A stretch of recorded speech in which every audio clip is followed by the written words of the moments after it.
প্রিয় দর্শক, এই মুহূর্তে আমরা আছি মধ্যনগর সুনামগঞ্জে। এখান থেকে আমরা ট্রলার যোগে যাওয়ার চেষ্টা করব তাহেরপুর।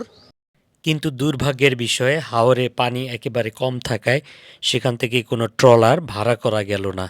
সেক্ষেত্রে তাহিরপুর যাওয়ার একমাত্র যান হচ্ছে বাইক, এবং বাইক জন প্রতি 250 টাকা করে, এক বাইকে 2 জন। খুবই ভয়ঙ্কর একটি ব্যাপার। এবং বাইকার অর্থাৎ রাইডার এত জোরে বাইক চালাচ্ছিল এবং রাস্তার যাচ্ছে তাই অবস্থা।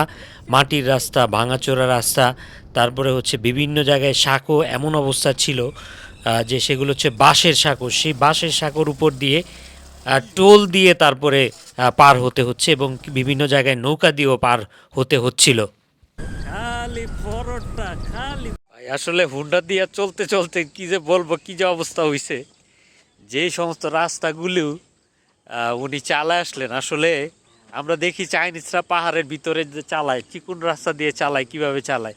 আমাদের বাংলাদেশি যেই পাইলটরা আছে তারা খুব ভালো চালায়।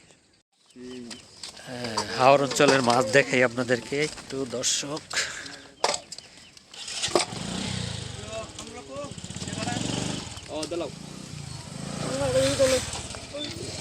কত করে বিক্রি করতেছেন এগুলা? হ্যাঁ,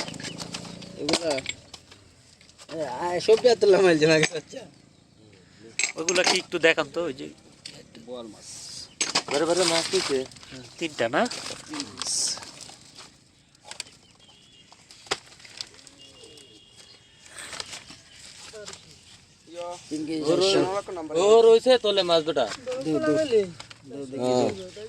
এটা কত দাম, কত মাপলেন যে? 700 টাকা।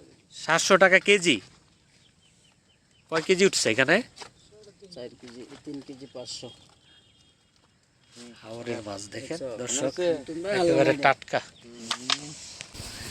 ঘন্টা দেড়েক অমানবিক রাইডিং এর পর আমরা অবশেষে তাহিরপুরে এসে পৌঁছালাম। ভালো লাগছে আপনার ড্রাইভিং? অনেক অনেক ধন্যবাদ আপনাকে।